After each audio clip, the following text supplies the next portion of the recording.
માં તમારું સ્વાગત છે. અમે આવી ગયા ચા લેવા. જો મહેશભાઈ ચા બનાવી રહ્યા છે. શું બનાવો મહેશભાઈ તમે? ચા બનાવી રહ્યા છીએ. કોના માટે બનાવો છો? મફા બાઉલી. મફા બાઉલી બનાવો છો? મોળક મેઠો મોળો. ઓળો એમ મહાબન ભાવે તો ખરે ને? મફા ભાવે. તો ચેવો તા લાવેરા મેન કારીગર છે પાછા શાના તો તમારે કોઈને ચા બનાવતા ભાઈનો કોન્ટ્રાક્ટ કરવાનો. એક હાથમાં ફોન ને એક હાથમાં ચા. જો કેવા બેઠા છે આ સાદા મહેશભાઈ સમજાવે.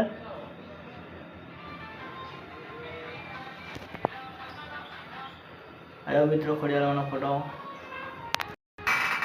આ અમારા મહેશભાઈ ચા બનાવી રહ્યા છે. આ છે ખોડિયારમાંનું મંદિર. આ કેન્ટીન છે.